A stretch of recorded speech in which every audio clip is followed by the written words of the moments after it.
4 principes de la négociation selon Harvard. Salut les amis, aujourd'hui j'ai décidé d'aborder un sujet que je trouve très pertinent si vous souhaitez réussir dans les affaires. Mais pas seulement dans les affaires, mais aussi dans la gestion de votre vie quotidienne, dans la gestion de vos rapports avec les autres. De quoi s'agit-il? L'art de la négociation. Oui, négocier c'est tout un art qui répond à des divers principes. Des principes que vous devez maîtriser pour développer votre chiffre d'affaires, pour gérer vos conflits internes ou externes, acquérir de nouveaux partenariats pour soumettre la concurrence. Bref, savoir négocier fait de vous un homme d'affaires redoutable. La prestigieuse université de Harvard s'est penchée sur le sujet et a dégagé 4 principes fondamentaux sur lesquels doivent se faire cette négociation. Dans cette vidéo, je vais vous montrer quels sont ces différents principes, dans quelles conditions les appliquer, mais aussi, si vous n'êtes pas encore abonné à la chaîne, abonnez-vous maintenant en cliquant en bas à votre droite et activez la cloche de notification pour ne rater aucune autre de nos vidéos. On revient juste après ceci. Jingle.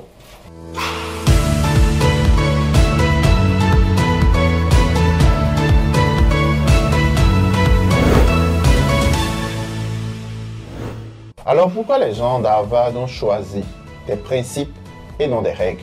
Il est fondamental que nous partions de cette analyse pour comprendre la suite. Moi je dis c'est assez intéressant que les gens d'Harvard choisissent de suivre des principes et non des règles.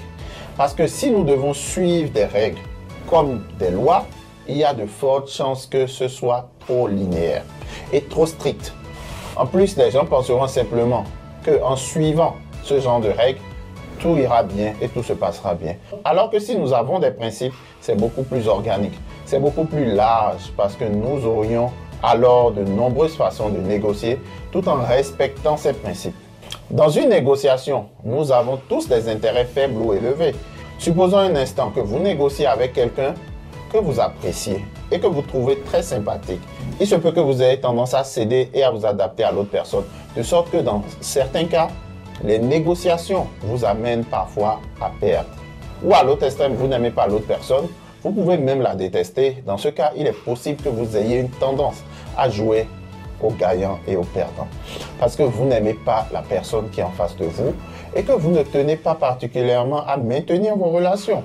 Pour éviter le risque de voir la qualité de vos relations interférer avec vos intérêts, pendant la négociation, vous devez les séparer. Le premier principe est donc de séparer la personne du problème et c'est facile de dire mais plutôt difficile à réaliser. Dans la vie réelle, cela signifie que vous pouvez négocier très dur mais que vous ne devez jamais être dur envers la personne avec qui vous négociez ou être inamical avec elle. Parce qu'il est dans votre intérêt de comprendre les intérêts des autres personnes. L'autre personne n'est pas votre ennemi, c'est en fait votre partenaire. Vous devez comprendre ça et c'est fondamental. Sinon, vous n'obtiendrez pas ce que vous voulez. En vérité, si vous pouviez simplement commander ce que vous voulez, vous ne négocierez pas. Ça veut simplement dire que l'autre partie est votre partenaire. Donc, le premier principe est de séparer la personne du problème. C'est vrai, c'est facile à dire, mais plutôt difficile à faire. Surtout lorsque vous êtes impulsif et pas du genre à mettre vos sentiments au placard. Pour comprendre le deuxième principe, prenons un cas pratique. Vous voulez prendre un taxi, mais vous êtes 2 à vouloir le même taxi. L'un d'entre vous est plutôt riche que l'autre, mais malheureusement, il ne reste qu'un seul taxi. Mais par chance, vous allez dans la même direction que faire. Au lieu de privilégier votre position sociale et votre ego, l'un au déterminant de l'autre, et faire le bobo parisien qui ne veut pas partager son taxi, vous allez faire de cette négociation un partenariat gagnant-gagnant qui n'oblige personne à rester sur le bord de la route. Ainsi, vous partagerez les frais de taxi, il déposera l'un après l'autre à sa destination. Ainsi, le deuxième principe de coopération de Harvard est que vous ne devez pas négocier en fonction de votre position, mais en fonction de vos intérêts. Évitez de mettre de l'ego dans les négociations. Concentrez-vous sur les intérêts pour lesquels vous êtes mis à table. Si vous cherchez une astuce pour gagner, vous la trouverez peut-être avec le troisième principe. Les gars d'Harvard ont découvert que parfois, la coopération n'est pas possible parce que les personnes qui négocient vont trop vite dans les solutions. Lorsque vous entendez un problème lors des discussions, vous vous précipitez pour proposer immédiatement une solution. Si toutes les parties font comme vous, il y a de fortes chances que vous ne négocierez que sur la base de ces solutions et que vous vous retrouverez avec un compromis dans le meilleur des mondes. Mais vous pourriez avoir plus que cela. Les chercheurs d'Harvard suggèrent une approche différente. Ils disent que sur la base de l'intérêt, vous deviez d'abord développer des critères qui doivent être remplis par une solution à laquelle vous pourriez dire oui. Oui, en d'autres termes, quelles conditions doit remplir une bonne solution à laquelle vous pourriez dire oui? Pour illustrer un peu ce principe, supposons que vous vouliez inviter quelqu'un à dîner au restaurant et que vous vouliez vous assurer que la personne que vous invitez aime le restaurant.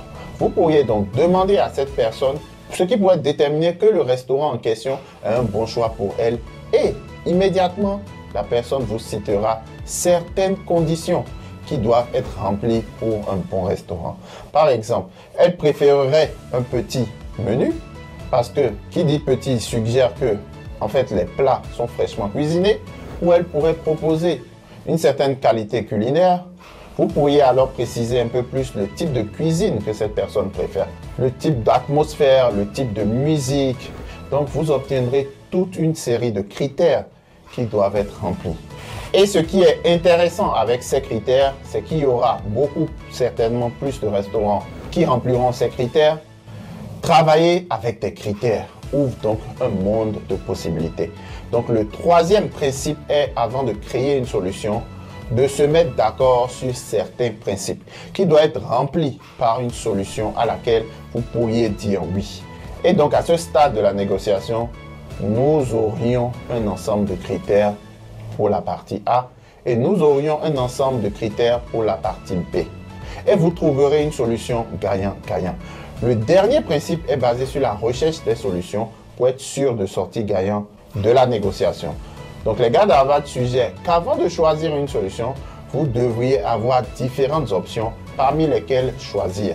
Ils suggèrent donc de ne pas développer qu'une seule option, qui serait selon vous la meilleure solution.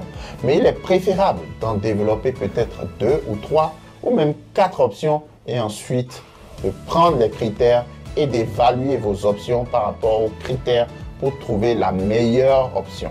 En procédant ainsi, la solution trouvée par les parties prenantes sera beaucoup plus durable car elles auront eu le sentiment d'avoir eu leur mot à dire dans la partie. Donc, pour répéter ces 4 principes du modèle de négociation, selon Harvard, il s'agit de séparer la personne du problème, de négocier non pas en fonction de la position, mais de l'intérêt et de développer les premiers critères qu'une bonne solution doit remplir et développer plusieurs options parmi lesquelles choisir. Si vous suivez ces 4 principes, il y a de fortes chances que vous optiez pour la coopération et que vous évitez la concurrence. Voilà, chers amis, merci. Ce sera tout pour aujourd'hui. Si vous aimez la vidéo, n'hésitez pas à nous laisser un pouce de satisfaction et à partager le lien sur vos divers comptes sociaux.